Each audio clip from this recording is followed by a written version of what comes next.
Hi guys, welcome back to my channel DevOps for Developers. I am Naresh. अब आज के video में हम कंटेनर रन टाइम के बारे में बात करेंगे। ये रहा कंटेनर रन टाइम। अब इसके बारे में बात क्यों कर रहा हूँ मैं? क्योंकि यही एकमात्र चीज़ है जो क्यूबरनेटिस की सर्विस नहीं है। जैसे क्यूबलेट हुआ, क्यूब प्रॉक्सी हुआ, ये पॉड हुआ, ये सब किसके हैं? क्यूबरनेटिस के टूल या सर्विसेज कह सकते हैं हम। लेकिन कंटेनर रन टाइम क्यूबरनेटिस ने नहीं डेवलप करा है, ये थर्ड पार्टी टूल है।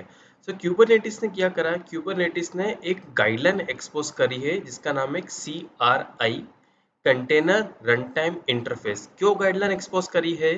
कि हमें करना क्या है, एट द एंड पॉड के अंदर क्या रहेगा? पॉड के अंदर रहेगा कंटेनर, क्यूबलेट क्रिएट करेगा पॉट को, और पॉट के अंदर रहेगा कंटेनर। अब इस कंटेनर का ध्यान कौन रखेगा? सिंपल शब्दों में बोलूं, कंटेनर क्रिएट होना, कंटेनर मैनेज होना, कंटेनर को कोई भी प्रॉब्लम आ रही है तो उसका ध्यान देने के लिए कौन है? उसका ध्यान देने के लिए क्यूबरनेटिस ने यूज करा कंटेनर रन टाइम को। अब क्यूबरनेटिस ने क्या बोला है कि भैया अगर आप चाहते हो कि हम आपका टूल यूज करें, अब मैं आपको पहले बता देता हूं कि कंटेनर रन टाइम को सपोर्ट कौन कौन करता है। कंटेनर डी, क्रायो, और आई थिंक रॉकेट भी है। अब आप देख रहे हो यहाँ पे डॉकर का नाम नहीं है, मैं यहाँ पे कंटेनर वर्ड यूज कर रहा हूँ। मैं यहाँ पे कंटेनर वर्ड यूज कर रहा हूँ, लेकिन मैं डॉकर का नाम यूज नहीं कर रहा हूँ। सो पहले मैं आपको थोड़ा सा बैकग्राउंड देता हूँ कि हुआ यह था कि जो इनिशियल डेज थे क्यूबरनेटिस के, इनिशियल डेज जब क्यूबरनेटिस का डेवलपमेंट हो रहा था, तब क्यूबरनेटिस डॉकर पे 100% डिपेंडेंट था। 100% डॉकर पे डिपेंडेंट था इस कंटेनर के मैनेजमेंट के लिए। होता क्या था, क्यूबरनेटिस डायरेक्ट डॉकर से बात करता था। किससे बात करता था? जैसे कंटेनर रन टाइम इंस्टॉल्ड है, वैसे डॉकर का कोई टूल इंस्टॉल था, क्यूबरनेटिस डायरेक्ट उससे बात करता था इस कंटेनर को मैनेज करने के लिए।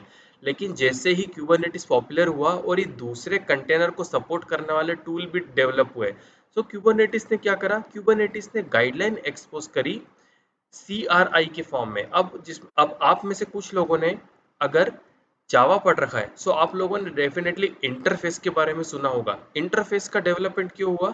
जस्ट बिकॉज जावा में अगर किसी को गाइडलाइन एक्सपोज करना है तो वो इंटरफेस का यूज कर सकता है। वैसे ही क्यूबरनेटिस ने क्या करा? कंटेनर रन टाइम इंटरफेस, ये आई का मतलब इंटरफेस है, कंटेनर रन टाइम इंटरफेस, इसके नाम से कुछ गाइडलाइन एक्सपोज करी। अब ये जो कंटेनर डी है, इसका काम है इस गाइडलाइन को फॉलो करना। इसने अगर इस गाइडलाइन को फॉलो कर लिया तो क्यूबरनेट इसकी हेल्प ले लेगा कंटेनर डी को मैनेज करने के लिए। अगर क्रायो है, इसने भी इसको एक्सपोज कर लिया तो क्यूबरनेटिस इसकी हेल्प ले लेगा। अब क्योंकि ये container run time third party है, ये हमारे हाथ में है कि हम कौन सा यूज करना चाहते हैं, कंटेनर डी, क्रायो, रॉकेट। इसलिए क्यूबरनेटिस ने कहा कि भैया आपकी इच्छा है, आपको जोन सा यूज करना है, पर जो भी आप यूज कर रहे हो उसके उसको एनी हाउ मेरी गाइडलाइन को इंपोर्ट करना पड़ेगा और मेरे इंस्ट्रक्शन को फॉलो करने पड़ेंगे। अब यहाँ पे डॉकर के साथ एक प्रॉब्लम हो गई। मैंने क्या बोला? इनिशियल डेज में क्यूबरनेटिस 100% डॉकर पे डिपेंडेंट था। डॉकर ने क्या गलती करी? उसने क्यूबरनेटिस की गाइडलाइन को फॉलो ही नहीं करा। ऑल्दो क्यूबरनेटिस थोड़े लेट लेके आया गाइडलाइन, लेकिन डॉकर ने कभी भी उस गाइडलाइन को फॉलो ही नहीं करा। क्यूबरनेटिस के सामने एक प्रॉब्लम हो गई। प्रॉब्लम क्या होगा कि बाकी ये जितने भी और थोड़े बहुत और हैं, मे भी 4-5 और होंगे जो गाइडलाइन को फॉलो कर रहे हैं। अब ये जितने भी फॉलो कर रहे हैं उनके लिए तो कुबरनेटिस को बड़ा मजा आ रहा है, बड़ी इजीली उसके लिए काम हो रहा है, लेकिन डॉकर के लिए क्या? क्योंकि क्यूबरनेटिस ने अगर अपनी गाइडलाइन एक्सपोज कर दी, मतलब एक स्टैंडर्ड वे फॉलो कर रहा है क्यूबरनेटिस कंटेनर रन टाइम के लिए, ताकि कंटेनर रन टाइम हमारे कंटेनर को मैनेज कर सके। मैं आपको पहले बताता हूँ डॉकर के लिए क्यूबरनेटिस ने फिर क्या सॉल्यूशन निकाला। ये हो गया हमारा क्यूबलेट। क्यूबलेट क्यों लिख रहा हूँ मैं? क्योंकि भैया क्यूबलेट ही वो है जो पॉड बना रहा है और कंटेनर रन टाइम को क्या कह सकता हूँ मैं, कंटेनर रन टाइम का यूज करके हमारे कंटेनर को मैनेज कर रहा है। क्यूबलेट किससे बात कर रहा है आगे जाके? CRI से। किससे बात कर रहा है आगे जाके वो? इसी से लिख लेता हूँ मैं, CRI। अब समस्या यहाँ पे है कि अगर क्यूबरनेटिस को डॉकर को सपोर्ट देना है तो उसने क्या करा? उसने बनाया डॉकर शिम, DOCKERSHIM। ऑल्दो इसके नाम डॉकर है, लेकिन इसको डेवलप किसने करा? क्यूबरनेटिस ने। क्यों? क्योंकि जो उसके पॉड्स है, ये पॉड्स बना देता हूँ मैं, हाँ ये ऑलरेडी पॉड बने हुए हैं। ये जो पॉड है, इनको मैनेज कौन कर रहा है? क्यूबरनेटिस कर रहा है। ऑल तो पॉड के अंदर कंटेनर है, लेकिन पॉड को कौन मैनेज कर रहा है? क्यूबरनेटिस कर रहा है। सो उसके अंदर जो कंटेनर है अब वो इससे कंपेटेबल नहीं थे, इसलिए उसने क्या करा, डॉकर शिप बनाया और डॉकर शिप के थ्रू उसने कंटेनर को सपोर्ट दिया।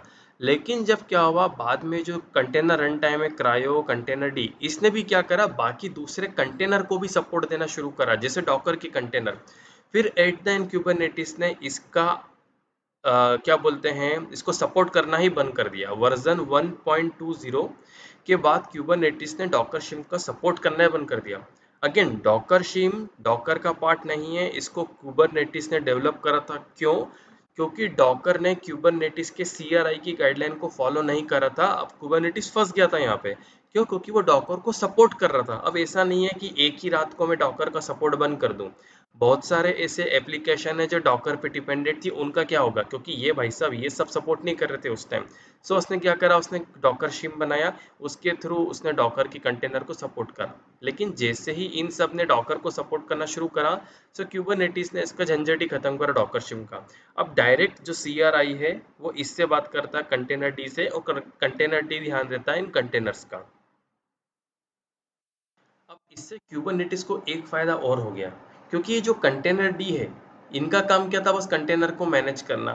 सो ये थोड़े से हम कह सकते हैं कि लूजली लाइट वेट थे, माय मिस्टेक, ये क्या थे, लाइट वेट थे। लेकिन इनके कंपैरिजन में डॉकर काफ़ी बड़ी एप्लीकेशन है। डॉकर में CLI है, डॉकर में अपना खुद का UI है, डॉकर का खुद का अपना मैट्रिक्स का अलग प्रोजेक्ट है, डॉकर के अंदर डॉकर फाइल, डॉकर कंपोज, ये सब था। अब क्यूबरनेटिस अगर डॉकर को सपोर्ट करता था तो उसको पूरा डॉकर इंस्टॉल करना पड़ता था, जो कि काफ़ी स्पेस ले लेता था मशीन में। आपकी एप्लीकेशन ही सोचो 1 MB की है और आपको कुछ GB का ये सॉफ्टवेयर इंस्टॉल करना पड़ रहा, तो आपके सर्वर पे भी तो लोड पड़ेगा। सो अब ये कंटेनर डी, ये सबसे ज़्यादा पॉपुलर हो गया है as a container run time. Again containerd काफ़ी पॉपुलर है as a container run time, container को मैनेज करने के लिए। सो हम जब भी प्रैक्टिकल करेंगे सो हम कंटेनर डी का ही यूज़ करेंगे as a container run time. क्योंकि अभी आपको याद हो तो मैंने कहा था कि container run time third party tool है, क्यूबरनेटिस का खुद का कुछ डेवलप करा हुआ नहीं है। अगर ये क्यूबरनेटिस का डेवलप करा हुआ नहीं, इसका मतलब ये हमारे हाथ में है कि हम किसको यूज़ करना चाहते हैं। सो हम भी स्टैंडर्ड के हिसाब से चलेंगे। आज की तारीख में कंटेनर डी पॉपुलर है तो हम भी कंटेनर डी को यूज़ करेंगे। आज का वीडियो थोड़ा सा छोटा है, लेकिन मेरा ये मानना है इंटरव्यू के लिए काफ़ी इंपॉर्टेंट है। अगर आपसे सवाल पूछा गया क्या अभी भी डॉकर सपोर्ट करता है कंटेनर रन टाइम के लिए, तो इस वीडियो के बाद आपको समझ में आ गया होगा, नहीं, डॉकर का यूज़ नहीं किया जाता कंटेनर रन टाइम के लिए।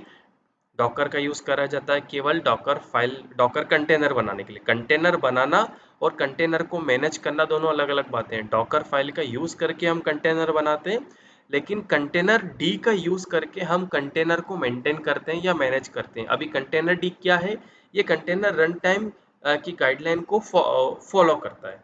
सो आज के वीडियो में इतना ही था। अब नेक्स्ट वीडियो में हम ये समझेंगे कि अगर इस पॉट को दूसरे पॉट से कम्युनिकेट करना है तो कैसे करेगा। अभी तो देखो ये एक ही सर्वर है, उस सर्वर के अंदर दो अलग अलग पॉड हैं, तो इनके लिए बहुत इजी है। लेकिन अगर यहाँ पे एक सर्वर और बन गया और यहाँ पे एक पॉड और है, और यही एप्लीकेशन यहाँ पे एक पॉड एक टाइम डिप्लॉयड है, क्योंकि एप्लीकेशन पे लोड ज़्यादा है। सो हम ये समझेंगे कि ये पॉड एक दूसरे से कम्युनिकेट कैसे करते हैं विद इन नोड और आउटसाइड नोड, क्योंकि ये भी बहुत इंपॉर्टेंट टॉपिक है क्यूबरनेटिस को डेप्थ में समझने के लिए।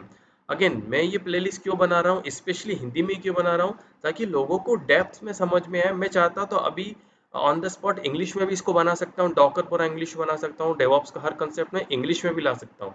लेकिन मुझे पता है कि हिंदी में काफ़ी ईजी हो जाता है चीज़ों को समझने में, क्योंकि हमारी आदत है हिंदी में सोचने की। आज भले आप कितनी भी इंग्लिश बोलते हो, लेकिन जब आप सोचोगे तो आपके माइंड में आप हिंदी में सोचोगे, क्योंकि आप उसमें कंफर्टेबल हो। मैं इसको हिंदी में इसलिए नहीं बना रहा हूँ क्योंकि मैं कंफर्टेबल हूँ पढ़ाने में, मैं इसलिए बना रहा हूँ क्योंकि मेरा मानना है कि लोग ज़्यादा कंफर्टेबल है हिंदी में समझने में, ना कि इंग्लिश में। तो जैसा कि मैंने बोला, नेक्स्ट वीडियो में अब हम नेटवर्किंग के बारे में बात करेंगे कि ये एक दूसरे से कनेक्ट कैसे करते हैं। अब यहाँ पे काम आएगा क्यूब प्रॉक्सी का। पहले मैं इसको डिलीट करता हूँ।